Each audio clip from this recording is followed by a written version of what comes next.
yang disampaikan. Tiba-tiba kita pada acara inti, yaitu webinar pendidikan kesehatan di lingkungan sekolah.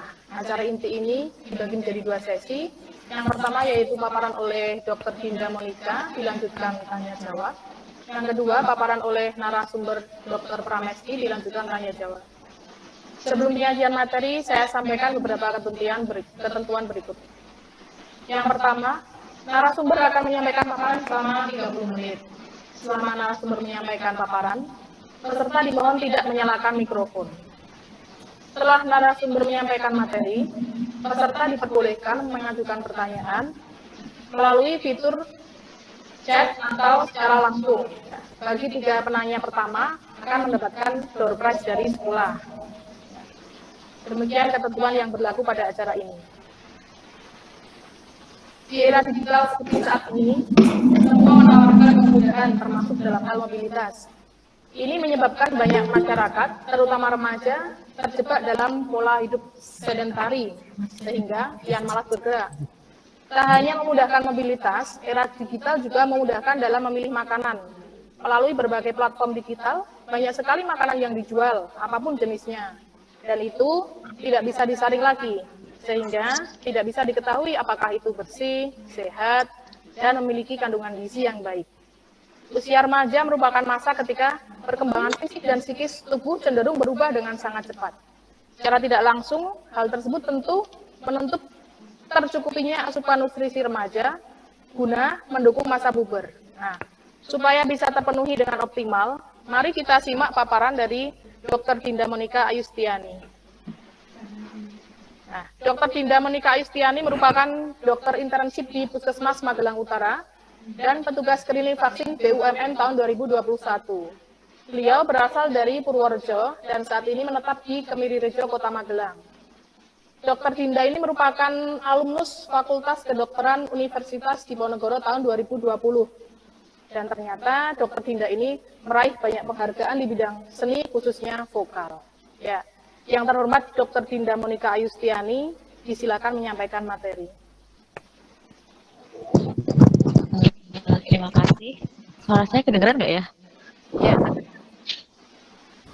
Oh iya. Terima kasih responnya. Boleh minta tolong dibantu share screen-nya, Bu?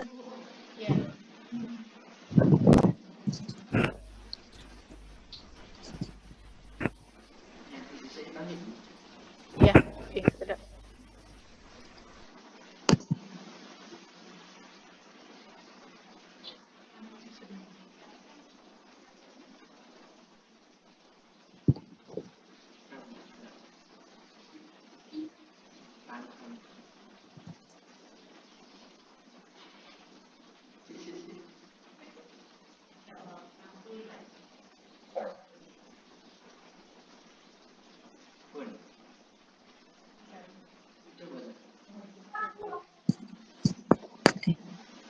Oke,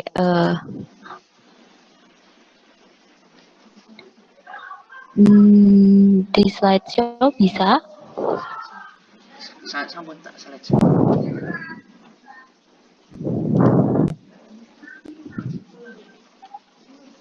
Belum?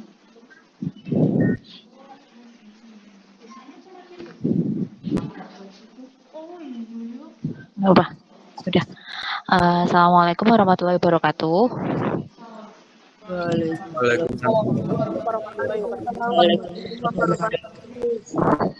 Salam. Oke, perkenalkan nama saya Dokter. Saya sekarang di Puskesmas Utara. Hari ini saya mendapatkan tugas, kesempatan untuk bisa share ilmu buat adik-adik semua dan Bapak Ibu guru serta orang tua murid yang sudah join di webinar kali ini. Di sini pertama saya berterima kasih dan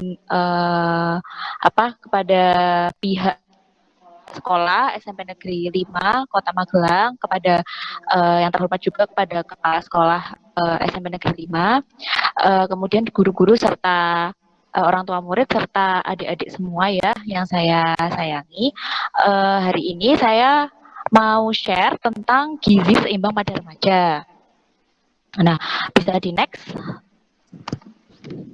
slide selanjutnya. Oke, next lagi aja nggak apa-apa? Ya. Nah, gizi seimbang itu apa sih sebenarnya? Ini banyak banget anak-anak sekarang ya, terutama itu mengalami ketidakseimbangan gizi. Jadi, gizi yang seimbang itu adalah di mana ketika kita itu sehari-hari makan makanan zat gizi itu yang jenisnya itu sesuai sama kebutuhan, jumlahnya juga sesuai dengan kebutuhan. Nah, dikatakan seimbang itu kalau sesuai dengan kebutuhan masing-masing. Kalau misalnya sudah terlalu berlebihan atau kita kekurangan, berarti sudah tidak seimbang. Nah, next. Untuk gizi seimbang pada remaja yang dibutuhkan oleh remaja-remaja sekarang, remaja itu usianya mulai dari usia 10 sampai batasnya itu 17 atau 18 tahun. Nah, kenapa gizi seimbang itu penting banget buat remaja? Yang pertama buat sumber zat tenaga, untuk sumber zat tenaga. Karena masa-masa remaja itu adalah masa di mana aktivitasnya itu optimal, aktivitasnya itu berlebih. Jadi misalnya setiap hari sekolah, terus ada yang beberapa mungkin habis itu les, terus selanjutnya ada yang habis itu olahraga kayak mungkin sepak bola atau basket atau yang lainnya lari misalnya seperti itu atau karate gitu ya. Kan ya selanjutnya ada beberapa dan makanan-makanan apa aja sih yang bisa berfungsi dan sebagai sumber zat tenaga untuk tubuh kita. Yang kedua adalah sumber zat pembangun. Sumber zat pembangun itu apa? Jadi makanan-makanan yang berfungsi untuk membangun tubuh. Jadi dia itu fungsinya untuk metabolisme, untuk sel-sel tubuh kita, buat makanan sel-sel tubuh kita, untuk untuk menjaga kesehatan tubuh kita, itu adalah untuk pembangun. Apalagi masa usia remaja ini kan masa di mana adik-adik semua itu tumbuh dan berkembang. Tumbuh itu berarti tambah tingginya, berkembang itu tambah dewasa, misalnya puber. Nah, seperti itu. Nah, itu yang akan membantu adalah si sumber zat pembangunnya ini. Yang ketiga adalah sumber zat pengatur. Sumber zat pengatur ini apa? Sumber zat pengatur itu adalah makanan-makanan atau zat yang fungsinya untuk mengatur tubuh kita supaya tetap sehat. Bisa didapat dari mana? Dari vitamin misalnya atau dari mineral kayak misalnya mungkin kalsium atau zat besi seperti itu. Next. Nah, selanjutnya. Nah, kenapa sih gizi seimbang itu penting buat anak remaja? Kenapa ya? Karena seperti yang sudah saya katakan tadi, anak remaja itu usia untuk laki-laki itu usia 12 sampai 16 tahun, kalau perempuan 10 sampai 14 tahun itu mengalami pubertas. Kalau mungkin beberapa anak-anak di sini, adik-adik di sini sudah mengalami ya. Kalau yang perempuan mungkin sudah haid, sudah menstruasi gitu ya. Pertama-tama mungkin kaget kok tiba-tiba berdarah gitu ya, menstruasi. Kalau yang laki-laki mungkin jadi berkumis gitu ya. Terus mungkin jadi ada tumbuh jakunnya, terus habis itu suaranya jadi lebih besar gitu ya. Suaranya tadinya cempreng, terus jadi lebih besar. Nah, itu mengalami pubertas. Nah, kenapa penting? Karena kalau di saat pubertas ini semua yang ada di dalam tubuh anak-anak remaja itu sedang aktif-aktifnya dari mulai pertumbuhannya, mulai perkembangannya. Nah, kalau misalnya gizinya itu kurang atau nggak seimbang, itu akan berefek terhadap pertumbuhan dan perkembangannya ini saat masa-masa pubertas ini. Next. Untuk pubertas itu selanjutnya. Nah, kalau perempuan sama laki-laki itu beda ya. Kalau yang perempuan tadi sudah saya singgung sedikit ya. Biasanya sudah mulai menstruasi ya, udah haid. Biasanya sih beda-beda. Ada yang kelas 6 SD udah menstruasi, ada yang kelas 1 SMP baru menstruasi. Kalau anak-anak sekarang itu agak lebih maju lagi. Kalau dulu zaman-zaman saya itu kelas 6 atau kelas 6, 1, 2, 3 gitu ya. 6, 1, 2, 3 SMP. Sekarang agak lebih maju. Biasanya anak kelas 4 SD sekarang sudah mulai menstruasi. Udah lebih maju lagi. Kalau selain itu apa? Mungkin, maaf ya, ini kita belajar kedokteran juga ya. Payudaranya udah besar gitu ya, yang tadinya datar gitu ya dadanya, terus tiba-tiba terus payudaranya tumbuh terus membesar gitu ya. Habis itu apalagi pinggulnya mulai melebar gitu ya, pinggulnya mulai lebar, jadi bentuk tubuhnya lebih terlihat kalau untuk perempuan. Kalau laki-laki apa? Laki-laki itu yang paling terlihat itu kayak tumbuh kumis gitu ya, tumbuh kumis, tumbuh jenggot, suaranya lebih besar, bahunya lebih bidang gitu ya, lebih datar, lebih bidang gitu ya. Terus organ-organ seksualnya lebih bertumbuh ya, kayak penisnya lebih besar gitu ya. Dan biasanya sudah mengalami mimpi basah ya, mimpi basah. Terus apalagi selain fisik juga bisa juga ke psikologisnya itu biasanya gimana sih? Psikologis itu yang berhubungan sama kondisi jiwa, kondisi apa ya, mood gitu ya. Biasanya kalau anak-anak remaja itu cenderung uh, bete, gampang bad mood atau mood swing, sedikit-sedikit apa namanya, bete, sedikit-sedikit mudah stres, biasanya seperti itu kalau anak-anak remaja. Terus selain itu, nggak hanya itu aja, biasanya kalau anak-anak remaja itu sudah mulai ada perasaan-perasaan gitu ya ke teman-temannya lawan jenis ya, kayak cewek naksir ke cowok, cowok naksir cewek gitu ya, ke lawan jenisnya sudah mulai seperti itu. Next.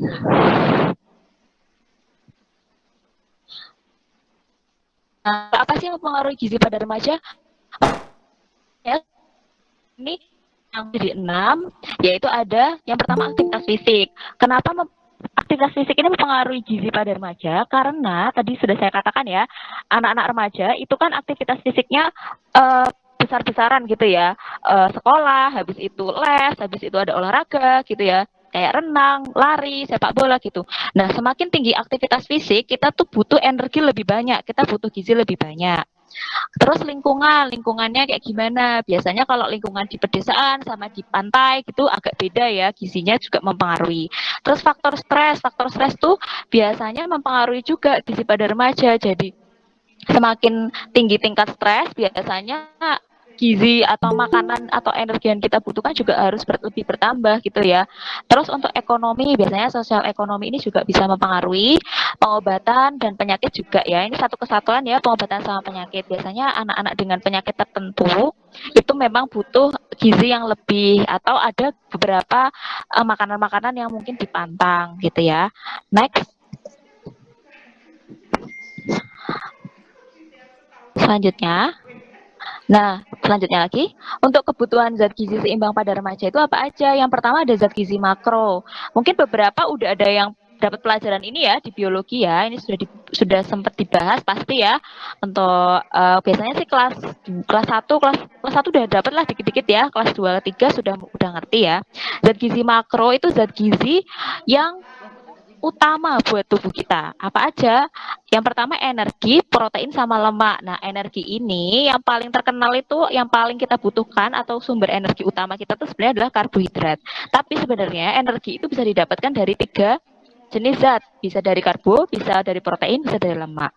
Kalau protein fungsinya apa? Fungsinya untuk pembangun tubuh ya, untuk membangun sel-sel tubuh kita. Kalau lemak fungsinya untuk cadangan energi. Terus next. Nah, selanjutnya untuk karbohidrat itu kan sebagai sumber energi utama. Jadi memang di Indonesia khususnya sumber karbohidrat utama kita apa? Kalau kita makannya biasanya nasi ya, beras gitu. Kalau di luar negeri mungkin makannya gandum atau makannya roti gitu ya. Ada sumber karbohidrat lainnya selain beras, yaitu apa? Jagung, ubi, singkong, sagu, tambah.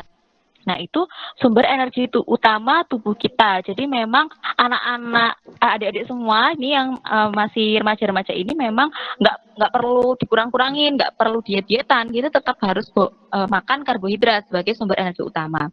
Selain karbohidrat, energi kita bisa didapatkan dari protein juga. Next, dari protein. Nah, protein itu fungsinya adalah untuk sebagai zat pembangun tubuh. Kenapa disebut zat pembangun tubuh? Jadi di dalam tubuh kita itu kalau pernah dengar ya ada yang namanya DNA. Nah, DNA kita itu inti sel dari sel kita atau DNA itu tersusun dari asam amino atau merupakan komponen dari protein. Jadi kenapa protein itu suatu pembangun tubuh? Karena protein itu fungsinya buat untuk membangun sel-sel tubuh kita. Nanti efeknya kemana? Efeknya ke metabolisme enzim gitu ya. Kalau sudah pernah dengar ya, ada kita dalam tubuh kita tuh ada yang namanya enzim atau hormon. Jadi hubungannya hormon apa? Hormon tuh nanti hubungannya bisa ke hormon wanita kayak estrogen, progesteron. Ada juga hormon-hormon yang lain yang berefek nanti ke tubuh kita juga. Nah, protein itu bisa didapat dari mana? Protein itu ada dua ya, mungkin udah pada tahu, hewani sama nabati. Kalau yang hewani itu apa? Hewani itu yang didapat dari daging-dagingan ya, kayak misalnya daging ayam, daging sapi, telur, udang, seafood-seafoodan, itu kita protein hewani. Kalau protein nabati dari mana? Dari kacang-kacangan. Kalau sehari-hari mungkin kita makannya tahu, tempe gitu ya. Nah, itu dari dua jenis protein itu. Selanjutnya, untuk lemak, lemak itu merupakan suatu cadangan energi. Nah, jadi sebenarnya lemak itu juga dibutuhkan sekali ya untuk remaja. Mungkin kalau udah usianya udah agak lanjut, kita harus mengurangi lemak ya, karena lemak ini dibutuhkan untuk sumber cadangan energi. Jadi misalnya kalian belum sarapan, atau belum makan siang, habis itu harus lanjut les. Nah, terus belum makan. Nah, ini masih ada. Kenapa kita nggak pingsan? Kenapa kita nggak terus jadi nggak sadar? Itu karena masih ada lemak. Lemaknya itu yang jadi sumber cadangan energi kita. Kita masih bisa kuat lah ya buat jalan, buat tapi kalau misalnya terlalu banyak lemak, karena dia itu kalau dia cukup dikonsumsinya, oh ini buat cadangan, nanti suatu hari nanti dipecah buat energi. Tapi kalau misalnya nanti si lemak ini terlalu berlebihan, tubuh ngerasa udah nggak butuh, jadi dia akan ditimbun. Ditimbun di mana? Ditimbun di mana-mana, bisa di perut, bisa di paha, bisa di lengan. Jadinya apa? Jadinya gemuk. Makanya kalau terlalu banyak lemak, jadinya efeknya gemuk. Lemak itu ada dua ya, lemak jenuh sama tak jenuh. Kalau jenuh, tak jenuh ini sebenarnya perbedaannya di ikatan kimianya lah, istilahnya gitu ya. Kalau yang jenuh itu dari mana sih? Dari daging-dagingan ya, daging hewan, dari produk susu, dari keripik-keripik, jajan-jajan ciki-ciki, itu ada lemak jenuhnya. Kalau lemak tak jenuh dari mana? Kalau lemak tak jenuh itu dari kacang-kacangan, dari buah alpukat, dari minyak sayur, dari minyak zaitun, gitu-gitu ya. Selanjutnya, nah untuk setelah zat gizi makro tadi ada 3 ya, energi, protein, sama lemak. Kalau yang energi yang paling utama adalah karbohidrat. Kalau zat gizi mikro apa aja sih? Zat gizi mikro itu sebenarnya banyak banget sebenarnya ya. Tapi yang paling dibutuhkan, yang paling dominan dibutuhkan apalagi buat remaja ya, khususnya itu ada serat. Serat fungsinya apa sih? Serat itu fungsinya buat melancarkan pencernaan. Jadi dia itu fungsinya untuk BAB, khususnya BAB ya untuk pup. Jadi kalau misalnya sering ada beberapa anak-anak mungkin BAB-nya susah atau sering konstipasi itu kayak maaf ya, pupnya keras gitu ya. Nah, itu mungkin seratnya kurang. Serat itu bisa didapat dari mana? Bisa didapat dari sayuran-sayuran hijau, terutama ya yang kayak bayam atau yang daun katu atau kangkung gitu ya bisa. Yang kedua ada zat besi. Zat besi tubuh sama mengedarkannya. Kalau kita kekurangan zat besi, biasanya anak-anak perempuan ini sering kekurangan zat besi ya, karena sudah mengalami menstruasi. Jadinya ngerasa lemas, jadi gampang ngantuk, jadi gampang pusing. Nah, itu karena oksigen di dalam tubuhnya berkurang. Dan kita sebut anemia ya, kalau kurang zat besi. Yang ketiga apa? Kalsium. Kalsium itu fungsinya apa? Fungsinya untuk tulang. Mungkin beberapa udah pada tahu ya. Kalsium itu fungsinya untuk pembentukan sama pertumbuhan tulang dan gigi. Bisa dapat dari mana aja? Selain dari susu, bisa juga dari ikan, dari kuning telur, dari sayur-sayuran juga bisa. Yang keempat ada zinc. Zinc ini fungsinya banyak banget, bisa buat metabolisme tubuh, bisa penyembuhan luka, bisa untuk pembentukan sel darah juga, sama fungsi kekebalan tubuh. Jadi fungsinya zinc ini penting banget, apalagi kalau yang kekebalan tubuhnya rendah, Ya, bisa makan daging merah, ikan laut, tersu, dan kacang-kacangan. Next, selanjutnya. Nah, ini kelihatan nggak ya? Untuk vitamin-vitamin sebenarnya banyak banget. Dari mulai vitamin A, B1, B3, B6, B12 gitu ya. Ada vitamin C, vitamin D gitu ya.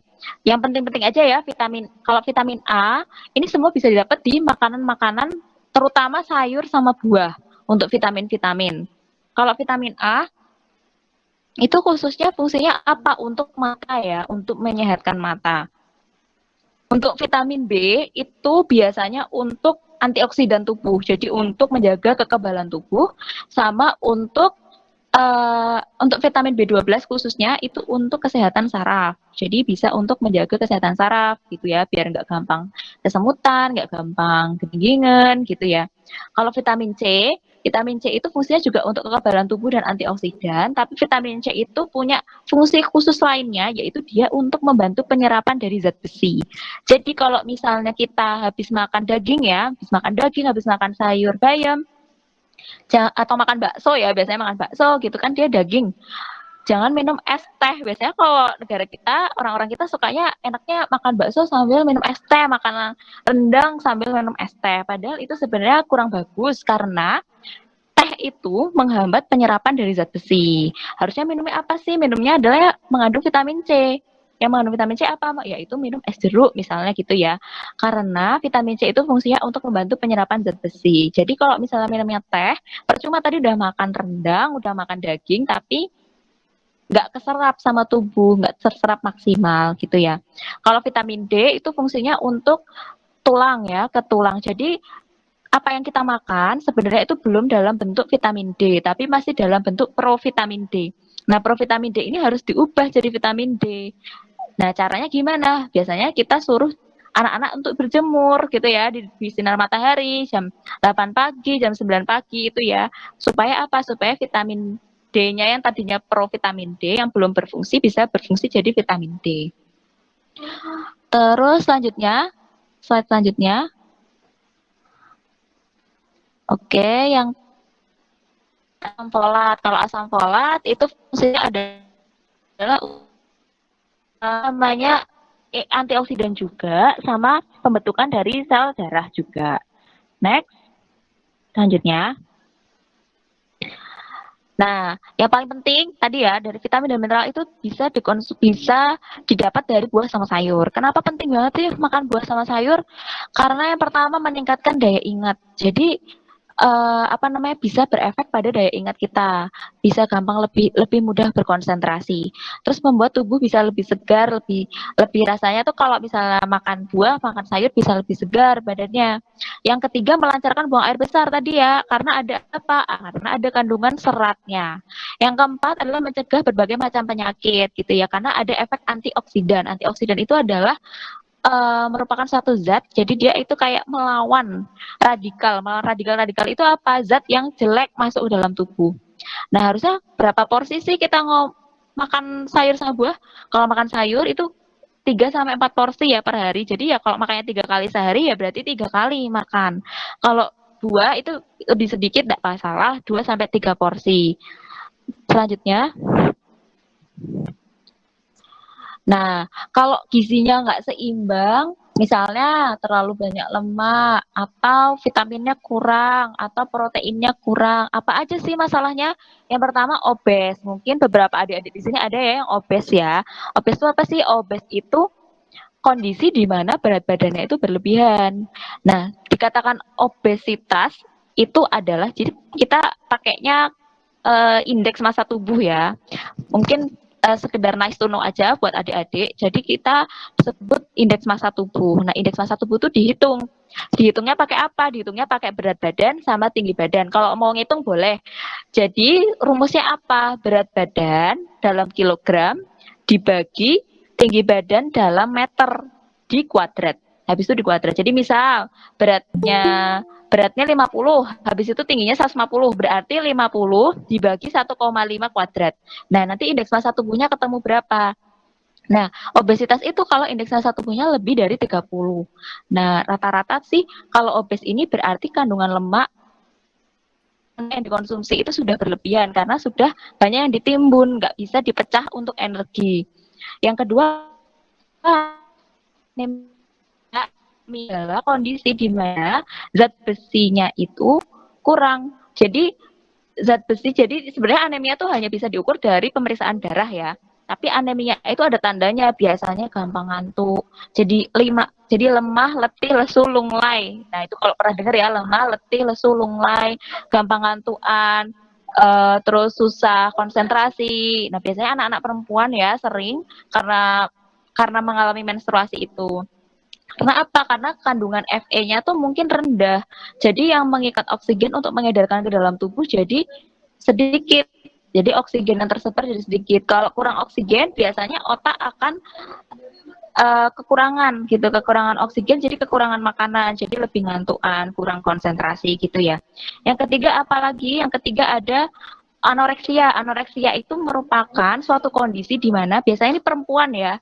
Misalnya, kok aku gendutan ya, pengen diet. Nah, diet, lama-lama jadi kurus banget.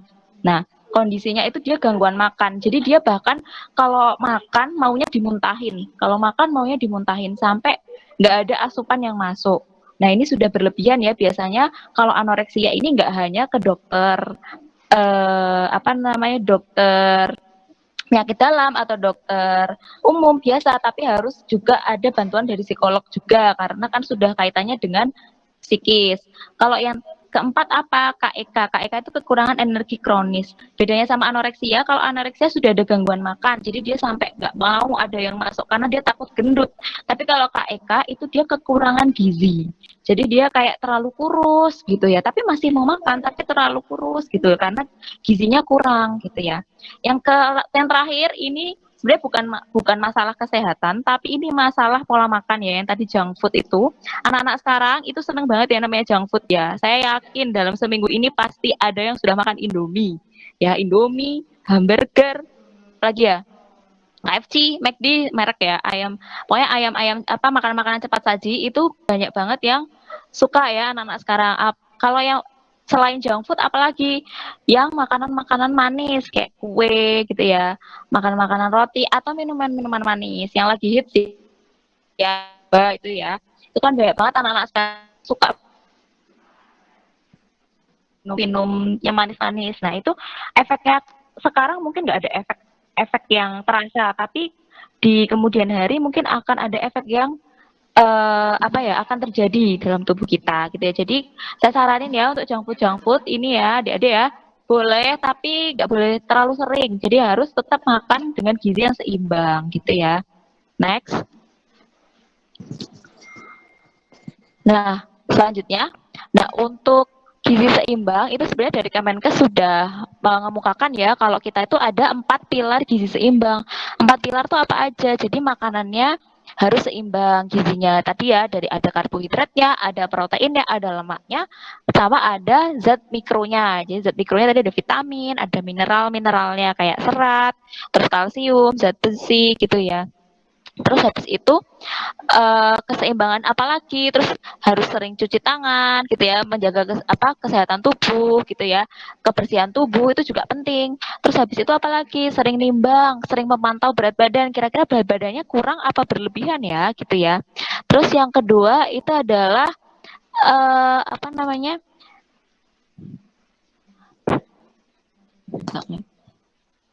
terus jadi ada 4 pilar gizi seimbang, pokoknya ada 4 ini ya. Selanjutnya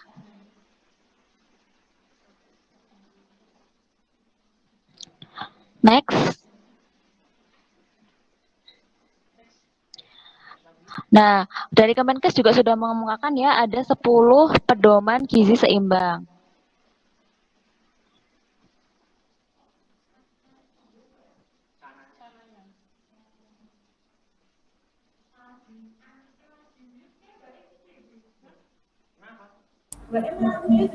Mohon suaranya, dokter.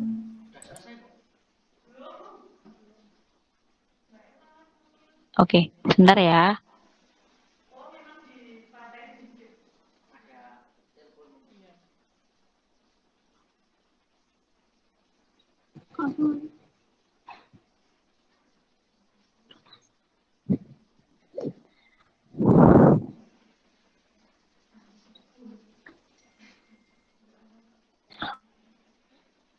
ya, jadi gizi seimbang. Apa aja? Ini ada 10 ya. Yang pertama, biasakan mengkonsumsi lauk pauk yang mengandung protein tinggi. Untuk anak, untuk remaja ya khususnya itu kan penting banget ya. Sebenarnya nggak, yang penting harus seimbang, tapi memang protein tinggi juga penting karena protein tadi ya fungsinya adalah untuk membangun tubuh. Jadi dia fungsinya untuk metabolisme dan sel-sel tubuh kita. Terus yang kedua adalah cuci tangan. Jangan lupa cuci tangan ya. Apalagi kan sekarang kita habis melewati badai COVID-19, jadi memang harus rajin cuci tangan.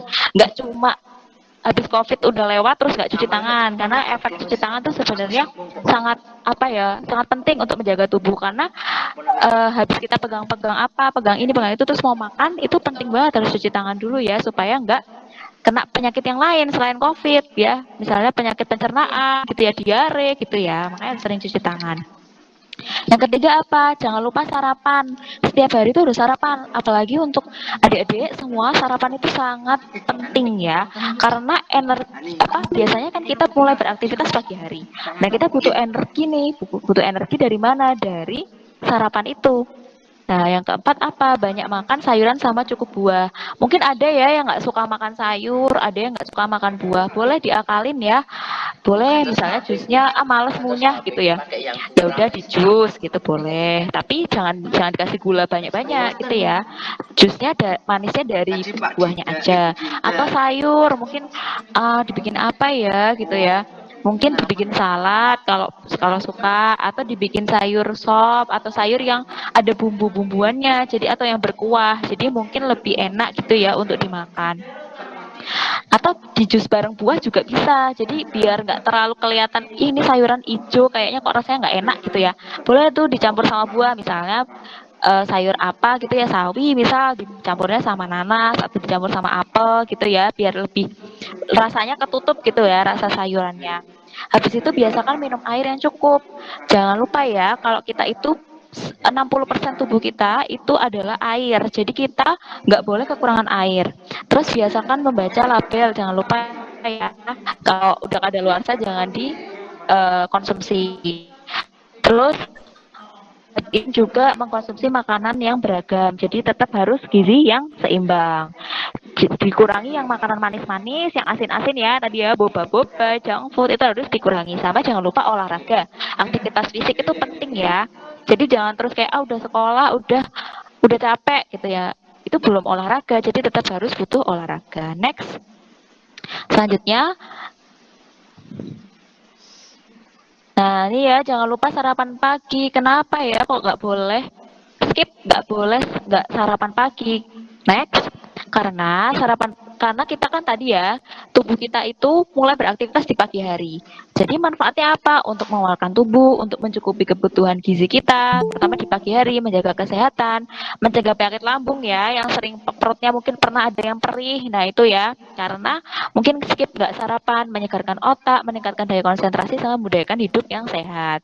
Karena sarapan ini penting gitu ya, karena buat energi di pagi hari. Kalau misalnya nggak sarapan, biasanya nanti efeknya jadi gampang ngantuk, jadi nggak bisa fokus, kurang konsentrasi gitu ya. Makanya jangan lupa sarapan pagi gitu ya. Next. Selanjutnya untuk tips sarapan pagi, nih ya ada ya untuk isi piringku ini juga dari Kemenkes.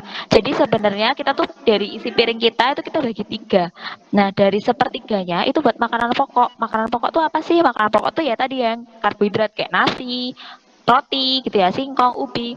Nah yang sepertiga lainnya apa? Sepertiga lainnya sayuran. Nah yang sayuran tadi ya, sayur-sayur boleh bebas diapain, dimasak apa, mungkin ada yang pinter masak atau minta sama mamahnya, minta sama ibunya untuk dimasakin yang variatif gitu ya. Untuk lauk sepertiga lainnya buat apa? Sepertiga lainnya dibagi 2. Dibagi untuk lauk pauk sama untuk buah gitu ya. Jadi lauknya setengah dari sepertiga yang lain. Jadi dibagi 2 sama si buahnya itu.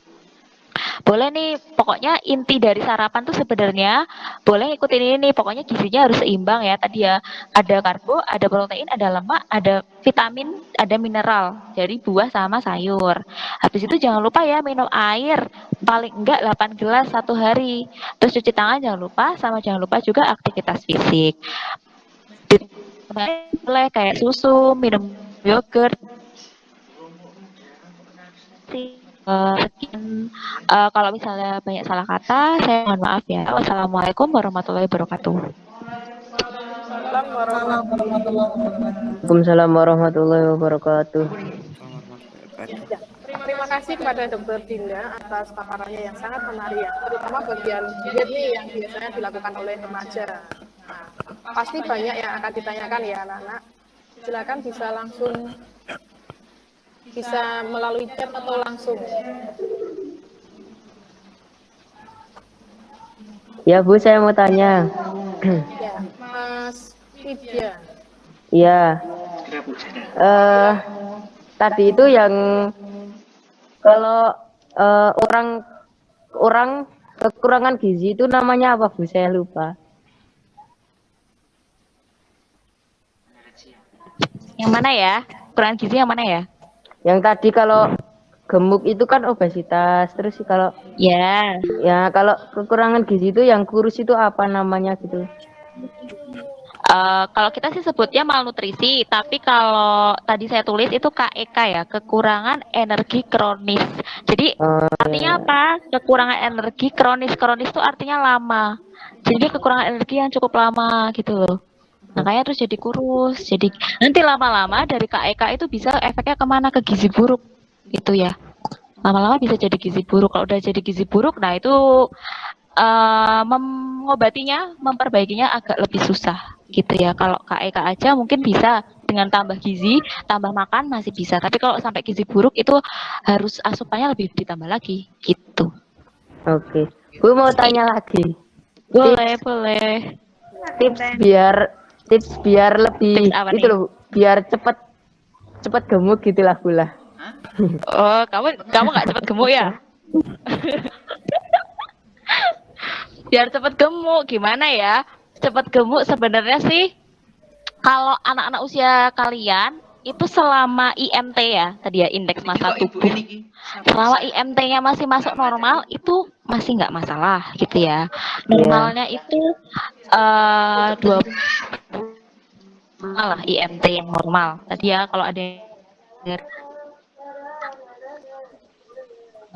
bisa dihitung sendiri boleh tadi ya berat badan dalam kilogram dibagi tinggi badan dalam meter, tinggi badannya habis itu dikuadrat. Nah itu bisa dihitung. Kalau masih masuk dalam itu sebenarnya masih nggak masalah sih gitu, kurus nggak masalah. Tapi yang penting makannya ditambah. Tapi kan kalau buat adik-adik semua kan kadang aktivitas fisiknya itu juga lebih banyak daripada kita yang sudah 20 tahun ke atas gitu ya, 20-30 tahun ke atas kan aktivitasnya lebih banyak kalian. Jadi memang kalau susah gemuk nggak masalah asal masih dalam batas normal gitu ya. Tapi kalau sudah IMT-nya kurang dari 20 misalnya, nah itu baru tuh harus ditambah lagi makannya gitu ya. Ya, makasih Bu. Oke, iya sama-sama. Mau tanya. Pertanyaan kedua. Boleh. Nizaris. Bu, kalau misalnya sarapan pisang saja boleh tidak? Tadi padahal udah saya omongin nih, sarapan itu harus lengkap gizinya.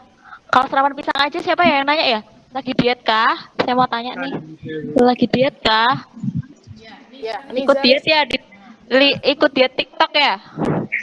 Nih pasti sering lihat TikTok nih, diet sarapan aja. Sarapan pisang aja gitu ya. Enggak, gue lagi mau diet tuh. Oh, lagi mau Oh. Gini, kalau misalnya gemuk itu dietnya kalau apalagi anak remaja ya. Kalau mungkin nanti kalau dietnya usianya lebih tua lagi udah beda lagi ya. Tapi kalau untuk anak-anak usia kalian, dietnya adalah makannya tetap harus seimbang, tapi mungkin porsinya yang dikurangin gitu ya. Porsinya mungkin yang agak dikurangin, tapi tetap harus mengandung unsur yang tadi. Zat mikro sama zat makro sama mikronya harus tetap sama aktivitas fisiknya, olahraganya. Olahraga itu paling enggak sehari itu 30 menit sampai 1 jam gitu. Nah, jadi harus kalau misalnya cuma pengen diet makan aja tapi nggak olahraga, nah susah turunnya. Jadinya malah nggak mau makan. Nah, kalau nggak mau makan nanti lama-lama jadi anoreksia yang tadi sudah saya jelasin. Kalau nggak mau makan jadi anoreksia deh. Anoreksia itu tadi saya pernah anoreksia itu yang sangat menyeramkan. Jadi benar-benar Ini tulang-tulang sininya tuh kurus banget. Dia kalau makan habis itu ini jari ini dilolohin gitu. Buat apa? Buat dimuntahin lagi karena dia nggak mau. Dia lapar tapi nggak mau gendut, jadi dimuntahin lagi. Jadi anoreksia. Gitu. Jadi tetap kalau buat adik-adik sih kalau sarapan pisang aja saya saranin jangan ya, tetap harus yang tadi ya, gizi seimbang Oh, tadi ya. iya. Makasih, Bu. Oke, gimana yang nanya? Oke.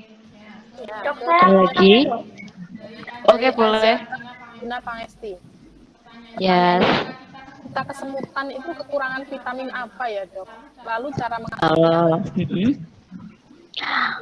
Kalau kesemutan, kalau misalnya masih wajar ya, kayak misalnya nih duduk lama terus habis itu kesemutan, itu fisiologis ya, semua orang pasti kayak gitu. Saya juga kayak gitu. Kalau misalnya duduk kelamaan sila gitu, aduh kok geringgingan ya, kok kesemutan. Nah itu masih nggak apa-apa. Tapi kalau misalnya akhir-akhirnya kok sering kesemutan ya, padahal nggak ngapa-ngapain tapi kesemutan.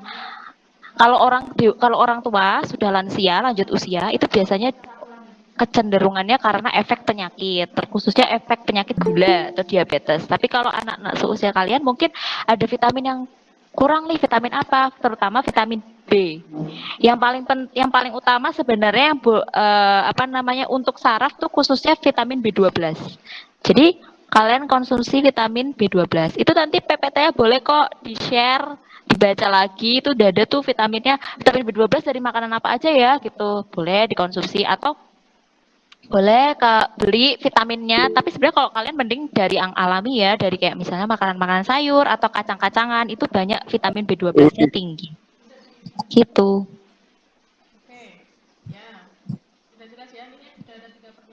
Ada lagi?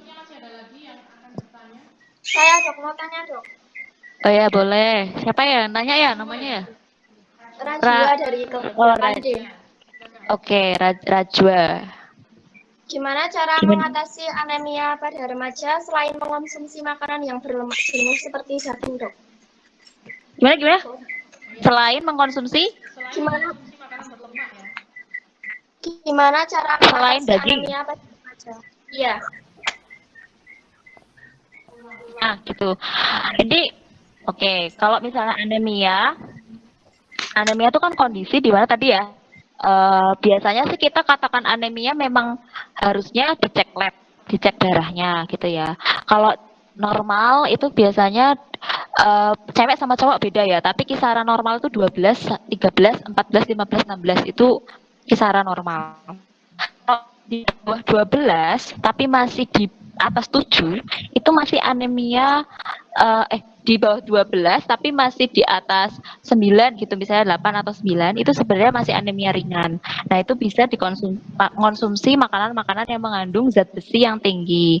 Memang yang paling banyak, yang paling bagus itu di daging merah sama di hati ayam itu zat besinya tinggi.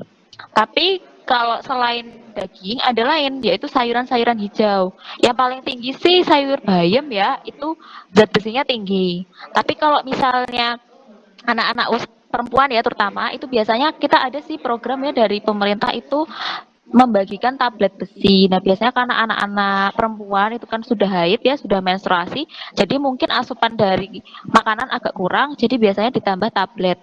Minum tablet tambah darah. Kalau kita sebutnya tablet tambah darah ya, itu isinya besi, isinya zat besi Fa. Gitu. Kalau selain daging tadi bisa dari hati ayam, bisa juga dari sayur. Sayurnya yang hijau ya kayak sayur bayam itu contohnya. Oke baik. Makasih ya dok. Iya, sama-sama. Baik, sudah 4 penanya sudah mendapatkan jawaban yang sangat memuaskan ya. Nah, demikian sesi 1 kita telah usai. Kita lanjutkan oleh narasumber kedua, Dr. Pramesti Daroja. Ya, terima kasih. Dr. Dinda. Ye. Masa-masa remaja merupakan waktu ketika seseorang tengah mencari jati diri. Dalam masa ini, tidak sedikit kaum muda yang mulai mencoba untuk merokok hingga memiliki pola hidup dan pola makan yang tidak sehat, sehingga berisiko menyebabkan terjadinya penyakit tidak menular. Kita akan simak paparan dari Dr. Pramesti mengenai hal tersebut. Dr. Pramesti ini merupakan dokter internship di Puskesmas Magelang Utara. juga sebagai petugas screening vaksin BUMN tahun 2021 hingga sekarang. Beliau berasal dari Sragen dan merupakan alumnus Fakultas Kedokteran Universitas Diponegoro tahun 2020. Beliau memiliki banyak pengalaman bekerja di bidang kesehatan, baik sebagai pelaksana maupun IT ya. Yang terhormat Dr. Pramesti Darojah, disilakan menyampaikan materi. Ya, terima kasih Bu Anissa. Selamat siang adik-adik sekalian, selamat siang Ibu Bapak Guru yang saya hormati, serta partisipan yang lain yang sedang hadir di sini ya. Oke, untuk selanjutnya kita next ke materi yang kedua ya. Tadi kan udah mendengarkan nih dari Dokter Dinda tentang bagaimana sarapan yang baik, terus makanan apa aja yang diperlukan terutama pada masa remaja. Nah, untuk sekarang saya akan mempresentasikan tentang apa saja sih penyakit yang bisa diderita remaja. Nah, ini saya akan bahas beberapa penyakit yang sering nih pada remaja, dan kemarin kan saya screening tuh di SMP 5. Banyak anak-anaknya itu yang saya nggak nyangka tuh tensinya tuh lumayan tinggi-tinggi gitu ya. Jadi salah satu latar belakang untuk presentasi kali ini ya dari screening vaksin kemarin. Nah, pada Ibu Guru mohon share screen nggih.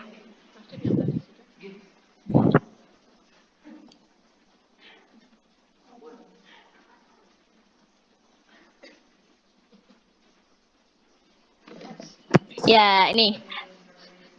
Bismillahirrahmanirrahim. Saya Dokter Pramesti ya. Oke, ini slide pertama nih. Kaum milenial kena penyakit emang bisa? Oke, next. Nah, ini mohon maaf ini tipe ya. Sebenarnya saya mau bahas 7 penyakit tapi terlalu banyak sepertinya. Jadi ini 6 penyakit aja nih yang sering, yaitu ada hipertensi, diabetes, kok, kelainan mata, gangguan kesehatan jiwa.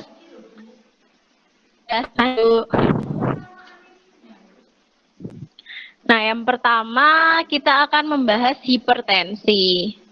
Mohon slide selanjutnya ya, Bu.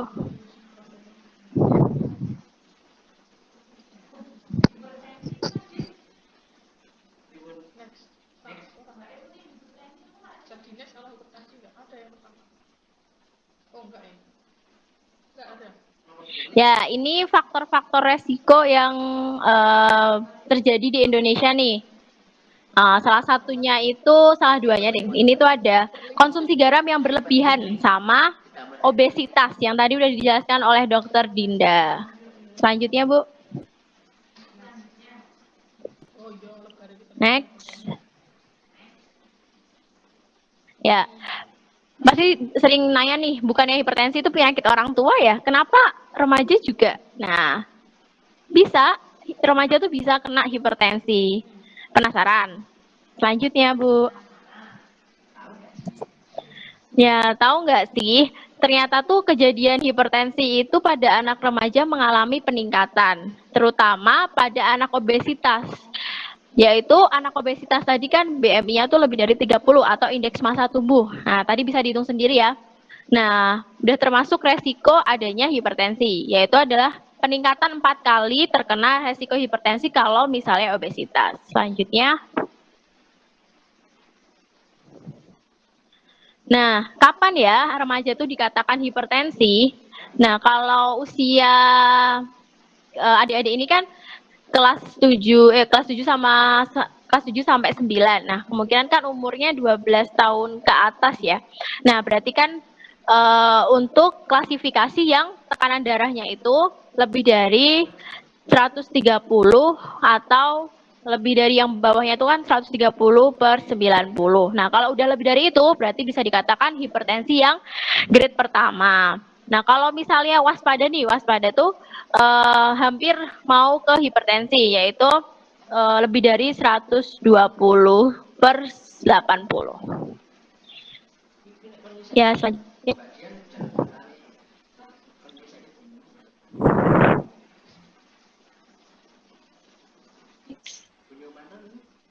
Nah, faktor resiko apa aja sih yang bisa menyebabkan hipertensi? Jadi ada beberapa faktor resiko. Yang pertama itu ada yang dimodifikasi sama yang tidak dapat dimodifikasi. Untuk yang tidak dapat dimodifikasi itu usia. Ya, kita kan nggak bisa mengurangi atau menambah usia. Jenis kelamin ya tidak bisa merubah kecuali kalau misalnya ada operasi. Terus genetik, misalnya keturunan bapak ibu, adik-adik atau bapak ibu sekalian itu ada nih orang tuanya ada hipertensi. Nah, kita sebagai generasi muda, nah itu bisa melakukan modifikasi gaya hidup. Nah, faktor-faktor resiko yang bisa dimodifikasi itu apa? Kayak obesitas, terus merokok, makan asin, stres, terus kurang aktivitas. Nah, itu bisa dimodifikasi. Selanjutnya, Bu. Nah, kenapa ya anak remaja kena hipertensi? Tadi udah jelasin ya, obesitas sama adanya kelainan ginjal. Misalnya dulunya itu udah pernah sakit ginjal waktu kecil. Nah, kalau misalnya ginjalnya sakit, nah itu bisa bisa terjadi hipertensi. Jadi tuh ada patofisiologinya gitu. Obesitas itu kan lemak nih. Kalau lemak di dalam pembuluh darah kan kalau nggak diserap dia akan menumpuk. Nah, selama dia menumpuk akhirnya terjadi penyempitan pada pembuluh darah. Akhirnya ketika penyempitan pembuluh darah tekanan ke jantung, ke organ tubuh lainnya juga meningkat. Nah, salah satunya akhirnya menyebabkan tadi hipertensi. Selanjutnya, Bu. Nah, gejalanya apa aja sih? Gejalanya itu misalnya nih ada sakit kepala, pusing, jantung berdebar-debar, gelisah, terus suka marah-marah. Nah, terus ada mudah lelah dan penglihatannya tuh udah mulai kabur. Jadi bisa aja nih penglihatan kabur tuh bisa karena minus atau hipertensi ini. Selanjutnya, Bu. Nah, untuk cegahnya itu gimana? Kita bisa namanya cerdik. Cerdik itu adalah C, cek kesehatan rutin. Terus nyahkan asap rokok. R, rajin aktivitas fisik ya minimal kalau remaja ataupun usia 10 tahun ke atas. Nah, itu bisa biasanya 3 sampai 5 kali sehari, 3 sampai 5 hari dalam seminggu. Jadi usahakan seminggu itu 3 kali itu bergerak lah 30 menit. Misalnya mau jogging, mau sepak bola, mau futsal, mau badminton, terserah. Penting 30 menit. Selanjutnya adalah D, diet seimbang. Diet seimbang tadi udah jelasin sama dokter Jinda tuh, diet seimbang yang baik gimana. Terus I, istirahat cukup. Minimal tuh 8 jam istirahat. Terus kelola stres, jangan stres. Kalau misalnya stres, udah kita cari hiburan, cari yang kira-kira kita bisa menguranginya. Selanjutnya, Bu. Nah, untuk ngendaliin hipertensi itu gimana? Caranya itu adalah patuh. P itu adalah periksa, terus periksa ke dokter kalau misalnya udah nih, ternyata kemarin di screening kok tensinya tinggi nih 140/90. Ya udah coba deh ke puskesmas kapan-kapan. Nanti ketemu dokter Dinda mungkin, ketemu dokter-dokter yang lainnya untuk periksa. Dok, ini gimana? Nah, itu bisa dikasih obat ataupun perubahan pola hidup sehat. Terus yang A, atasi penyakit. Penyakitnya mungkin ada penyakit yang lain, ada penyakit ginjal atau sebagainya, itu dihilangkan. Terus T-nya itu tetap diet dengan seimbang. Yang U, upayakan aktivitas fisik. Nah, terus yang H adalah hindari rokok. Ya, bisa asap rokok atau kita menghisap rokoknya sendiri. Selanjutnya. Nah, selanjutnya nih topik yang kedua adalah diabetes. Nah, next, Bu. Diabetes itu apa? Diabetes itu adalah gula darah yang meningkat, yaitu kalau misalnya kita cek tuh ada namanya gula darah puasa sama gula darah sewaktu. Nah, kalau sewaktu tuh ya udah saat itu kita cek itu namanya sewaktu. Bila meningkat itu kalau lebih dari 200. Sedangkan kalau misalnya gula darah puasa itu gula darahnya itu waktu kita sudah puasa sebelumnya sebelum dicek. Jadi misalnya malamnya kita puasa sampai pagi. Nah, itu namanya gula darah puasa. Nah, itu meningkat kalau lebih dari 126. Nah, itu jangan-jangan tuh diabetes nih. Selanjutnya. Nah, faktor resiko apa aja sih yang kena diabetes? Jadi tuh sama kayak tadi, hipertensi, obesitas, terus suka rebahan, apa ya? yang manis, misalnya boba time, terus ada suka minum chat time, dan ya pokoknya manis-manis itu, kue-kuean. Nah, itu nggak dikurangin, akhirnya bisa tuh meningkatkan diabetes. Selanjutnya. Nah, gejalanya apa ya? Gejalanya tuh ada banyak. Nah, ada yang gejala klasik sama tambahan. Kalau gejala klasik itu apa? Ya itu sering kencing, sering mudah lapar, sering minum. Nah, itu namanya 3M. Jadi makan, minum, sama pipis. Mipis ya berarti. Terus habis itu gejala tambahan. Gejala tambahan itu apa?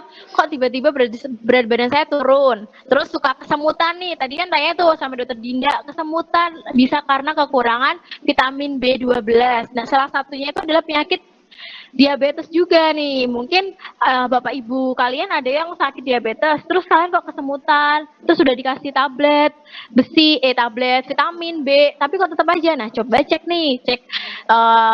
gula darahnya, sekiranya tuh berapa, apakah meningkat atau enggak. Terus sering gatel-gatel. Nah, jangan lupa nih gatel-gatel. Misalnya kalian tuh kalau cewek kan biasanya tuh mohon maaf ya, di selangkangan kayak gitu kan kadang gatel-gatel, atau di bagian tubuh yang lain itu gatel-gatel nih, bisa karena jamur atau bisa karena diabetes juga. Terus pandangan kabur, mudah lelah, terus habis itu ada kayak impotensi atau mudah mengantuk. Nah, selanjutnya Bu. Nah, tata laksanya gimana? Tata laksanya itu adalah perubahan gaya hidup menjadi lebih sehat dan juga konsumsi obat. Nah, konsumsi obat yaitu ditentukan nanti sama dokter ataupun dokter spesialis yang menanganinya. Next. Nah, komplikasi diabetes itu banyak nih. Ada yang nanti kebutaan, itu namanya retinopati diabetikum, terus bisa gagal jantung ataupun nanti bisa sampai diamputasi kakinya. Selanjutnya. Nah, ini ya cara pencegahan. Tadi kurangi berat badan, terus habis itu konsumsi makanan sehat, olahraga, kendalikan stres, hindari merokok, dan juga gula darah teratur. Tapi ini nggak terlalu disarankan yang pernah ada resiko atau ada faktor resiko yang signifikan, misalnya dia udah gendut, maksudnya obesitas, terus habis itu suka makan manis tuh boleh 2 bulan sekali cek, nggak apa-apa. Selanjutnya. Nah, selanjutnya nih, kecanduan rokok. Nih, siapa yang suka ngerokok nih? Nah, rokok remaja tuh ternyata banyak. Sekitar 9,1% remaja yang suka ngerokok. Nah, 40,6% itu pelajar usia 13 sampai 15 tahun. Berarti ya salah satunya bisa kelas 7, kelas 8, kelas 9 itu bisa berpotensi merokok. Selanjutnya. Merokok itu apa artinya? Yaitu menghisap asap tembakau, terus habis itu menghembuskannya keluar. Ya, pasti udah pada tahu ya. Next. Nah, sekarang tuh ada canggih nih, ada rokok elektrik sama rokok yang biasa. Rokok elektrik tuh ya pakai zatnya itu biasanya cairan gitu, harganya itu lebih mahal, 150 sampai 300 ribu. Sedangkan kalau rokok tembakau itu gulungan jadi tembakau gitu. Ada yang beberapa merek, ada Jarum, ada apalagi, ada banyak ya, saya tidak tahu yang merek spesifiknya apa. Jadi itu ada yang mulai 13.000 sampai yang 20 ribuan itu juga ada. Nah, bedanya apa? Kalau yang rokok tembakau itu dia setelah dihabiskan itu kan pasti ada sampahnya. Sampahnya itu berupa asap, sama sampahnya itu ada batang rokok bekas bekas rokoknya itu. Sedangkan kalau elektrik itu dia nggak ada bekasnya sama sekali, jadi setelah dihembuskan ya udah berarti kan menguap tuh, maksudnya cairannya itu keluar, jadi setelah kita hembuskan ya udah itu nggak ada sampahnya, tapi sama-sama bahaya. Nah, untuk penelitian saat ini tuh memang yang sudah ada peraturan merokoknya itu yang baru tembakau, sedangkan elektrik tuh belum ada perundang-undangan yang menetapkan. Selanjutnya. Nah, ini ada perokok aktif sama pasif. Kalau aktif berarti yang menghembuskan terus menghembuskan sama ya merokok secara aktifnya. Kalau pasif tuh berarti kita bisa nih di rumah, terus misalnya bapak atau ibu bapaknya itu ngerokok, nah kita nggak ngerokok tapi kita bisa menghirup asapnya, nah itu namanya perokok pasif. Jadi tanpa membakar rokoknya itu kita masih bisa menghirup si asapnya itu. Next. Nah, ini kandungan rokok ya. Kandungan rokok tuh banyak banget, tapi yang paling penting itu ada kandungan nikotinnya. Terus itu nikotin tuh bisa zat yang kita tuh bisa ketagihan untuk untuk menghisap si rokoknya tersebut. Nah, itu ada beberapa zat yang kira-kira 60 zat yang berbahaya. Selanjutnya. Nah, ini ya gambaran orang yang ngerokok nih. Jangan sampai kita adik-adik sekalian itu terjebak sebagai perokok aktif ya.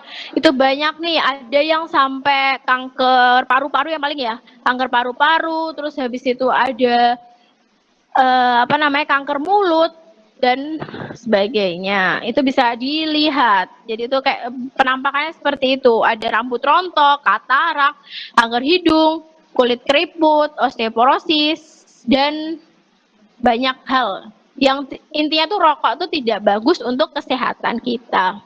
Next. Nah, ini akibat rokok ya. Tadi yang ada keguguran, terus ada kanker paru, ada sampai mulutnya kayak gitu terbakar, ada sampai ulkus, terus sampai nggak bisa ngomong, saking sering yang rokok. Next. Nah, cara menghindari gimana?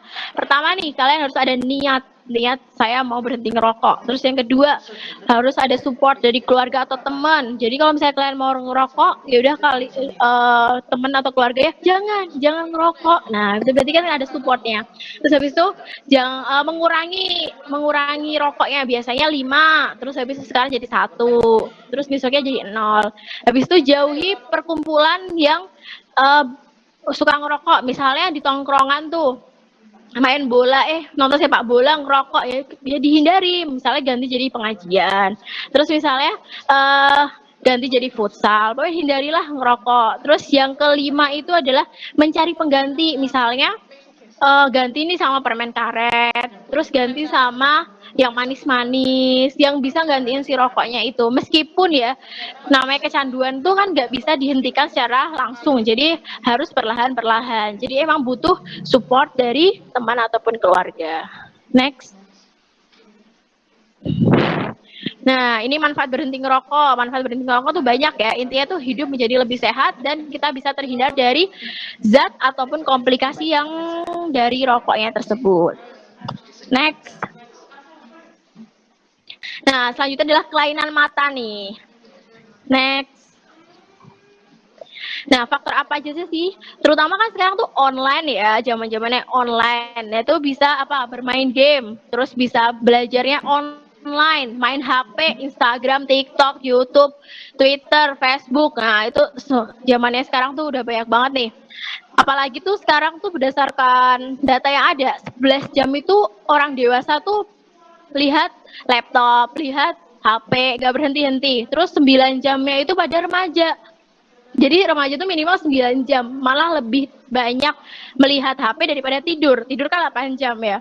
Terus habis itu suka misalnya lihat laptop tapi cahayanya gelap. Terus nggak sesuai nih, jaraknya terlalu deket, jaraknya terlalu jauh, sikunya nggak cocok, maksudnya suka membungkuk dan sebagainya, itu bisa jadi faktor resiko. Next. Nah, kelainan mata itu apa aja? Jadi tuh yang paling sering kita tahu itu ada beberapa nih. Ada kelainan mata miopia. Miopia itu namanya mata minus. Jadi ketika melihat jauh itu akan kabur. Nah, hindari, coba deh adik-adiknya tuh sering nggak, kalau misalnya saya tuh biasanya suka di dekat gurunya kalau mengajar. Jadi nggak bisa jauh dari gurunya. Maksudnya kayak meja paling belakang tuh udah nggak kelihatan, Dok. Nah, itu bisa juga nih mata minus. Terus mata plus. Kalau mata plus itu namanya hipermetropia. Jadi tuh ketika melihat deket tuh nggak bisa. Nah, terus ada namanya silinder. Kalau silinder itu biasanya tuh cahaya itu kan harusnya pada satu titik nih. Tapi dia bisa berbanyak titik. Nah, akhirnya jadi pusing, terus habis itu jadi melihat jauh itu juga kabur. Nah, yang paling sering nih namanya CVS. CVS itu adalah Computer Vision Syndrome. Di mana Computer Vision Syndrome itu adanya tuh matanya tuh lelah, mata merah, pegel lehernya, terus habis itu pusing, terus habis itu sulit melihat dengan baik, terus kok ngelihat laptop jadi kabur. Nah, itu salah dua atau salah tiganya dari gejala CVS. Next. Nah, gimana sih cara kita menghindari? Nah, kita ada namanya dari Kemenkes sendiri itu ada namanya 20-20-20. 20-20 itu apa? Setiap 20 menit kita harus melihat 20 kaki atau sekitar 6 meter dan kita melakukan kedipan selama 20 detik. Nah, itu untuk biar kayak misalnya aku habis lihat laptop 20 menit, ya udah aku ngelihat tuh jarak 6 meter itu ada pohon tinggi. Ya udah aku lihat selama 20 detik. Terus habis itu kita minimal nih jarak sama layar laptop ataupun HP itu sekitar 30 sampai 50 cm. Tapi kadang ada juga yang bilang sekitar 40 sampai 75 cm dan jangan sampai layarnya itu terlalu silau atau terlalu gelap dan layarnya itu harus sesuai pencahayaan yang sesuai dengan kita. Selanjutnya.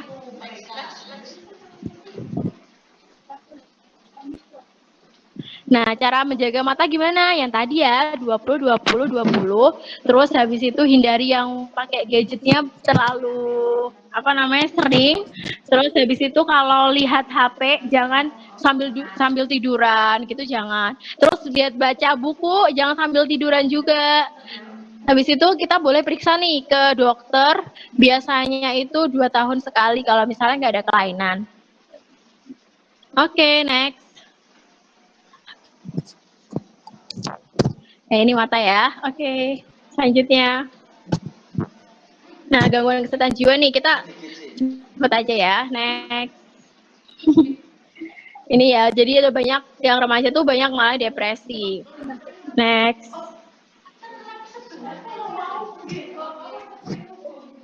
Selanjutnya.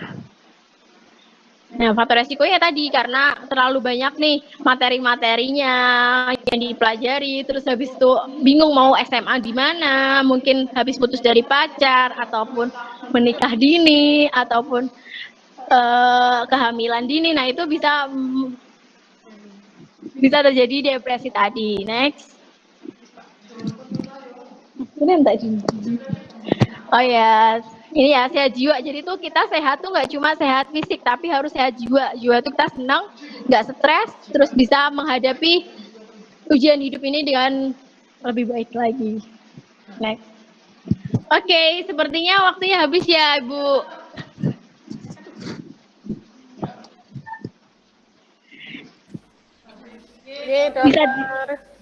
Bisa dilanjutkan atau tambahan waktu atau udah untuk pertanyaan langsung? Oh ya, bisa langsung ke pertanyaan saja ya, Dok. Nah ya, siap. Oke. Silakan anak-anak yang ingin mengajukan pertanyaan, nanti bisa langsung dijawab oleh Dr. Pramesti. Ada? Angkat tangan? Atau melalui chat? Belum ada. Nih, Muhammad Bagus. Ya, yang mau angkat tangan Muhammad Bagus.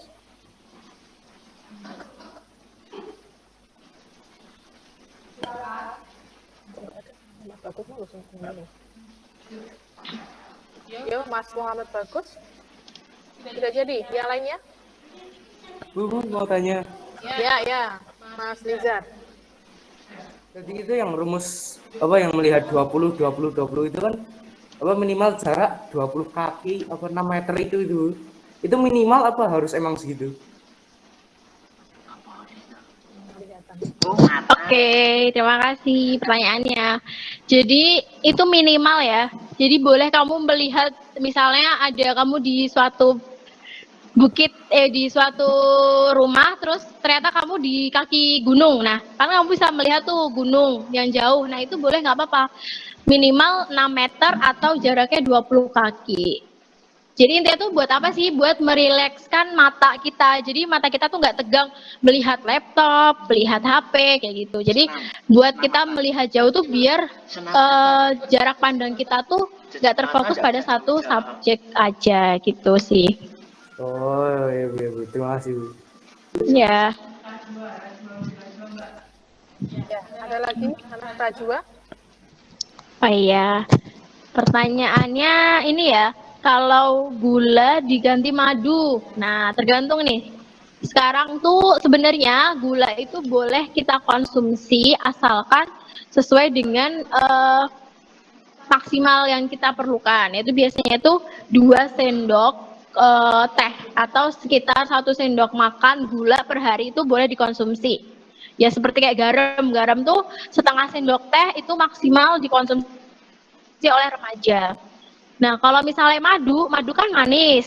Nah, itu bisa pengganti gula. Tapi kita lihat dulu nih, madunya itu madu murni atau madu yang udah dikasih pemanis sebelumnya. Nah, itu kan juga bahaya kalau misalnya dikasih pemanis. Nah, kalau madu asli nih dari petani yang emang 100% terjamin mutu asli, ya udah nggak apa-apa, boleh dikonsumsi.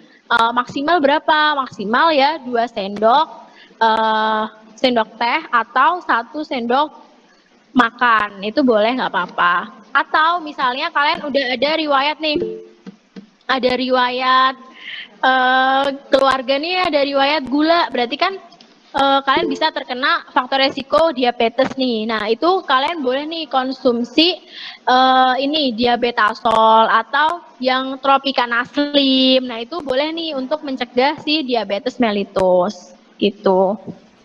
Oke dok, makasih jawabannya. Siap, sama-sama. Terus selanjutnya ada ini ya. Ya. Muhammad Rizal Firmansyah menanyakan apakah Heeh. mengandung gula. Ya, jadi tuh nasi itu merupakan karbon kompleks. Jadi tuh karbohidrat yang kompleks. Jadi dia mengandung gula yang lumayan banyak. Jadi kalau misalnya kita makan nasi itu kan rasanya manis tuh, nggak ada rasa yang nggak ada rasa asin atau apa kecuali dikasih garam. Nah itu kenapa kok nasi itu ada rasanya ya, karena dia ada gulanya. Jadi kalau nasi putih sama nasi merah, nah berdasarkan penelitian yang ada itu kan nasi putih itu gulanya lebih banyak tapi dia itu lebih sederhana sehingga kita cepet banget lapar lagi setelah makan nasi putih. Nah, kalau buat diet ataupun buat pasien yang diabetes, kenapa disarankan nasi merah? Karena dia karbohidrat ataupun gula yang terkandung di dalamnya itu lebih kompleks sehingga tubuh kita itu menyerapnya itu lebih lama sehingga laparnya itu lebih tertunda lebih lama, jadi lebih tahan buat tahan kenyang tuh lebih lama nasi merah daripada nasi putih. Jadi tetap nasi itu mengandung gula begitu. Ya, baik. Sepertinya sudah tidak ada yang bertanya ya. Terima kasih Dinda dan Pramesti yang sudah menyampaikan materi dan menjawab pertanyaan dengan jelas dan sangat baik.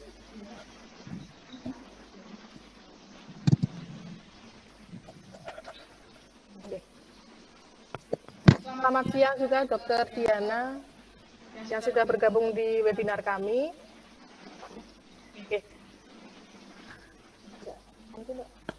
Dari pembahasan tersebut saya simpulkan bahwa perlu sekali remaja menerapkan gizi seimbang dengan pola hidup sehat dan mengubah gaya hidup tak sehat agar terhindar dari berbagai penyakit tidak menular. Demikian acara webinar ini. Semoga dengan adanya webinar ini, pengetahuan dan kesadaran siswa sekalian bertambah, juga dapat diterapkan dalam kehidupan kita sehari-hari. Sebelum kita akhiri, baik kiranya kita adakan sesi foto bersama. Peserta yang belum mengaktifkan kamera dimohon untuk mengaktifkan dahulu. Yang masih menggunakan masker bisa dibuka terlebih dahulu.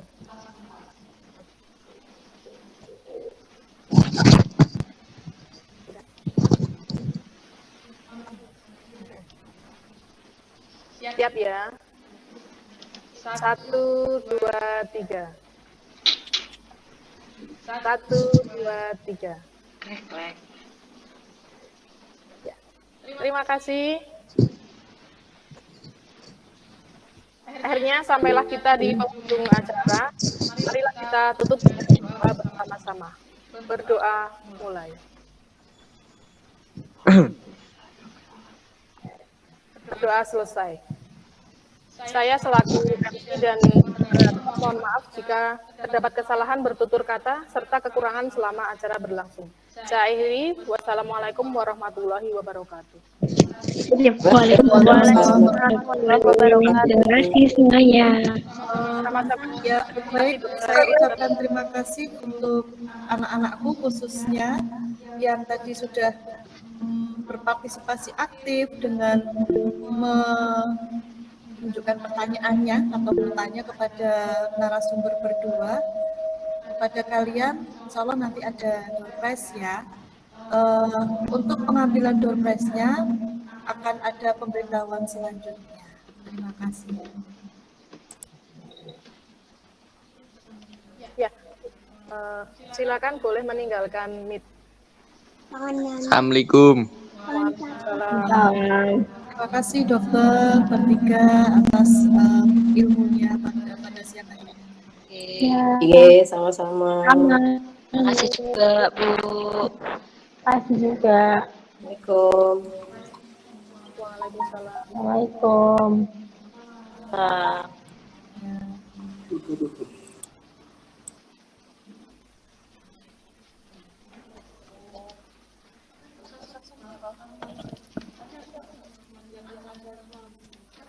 Ini apa?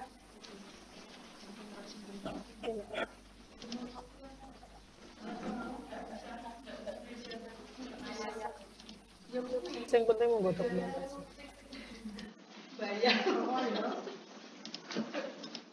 Biar sukses recordingnya, Pak.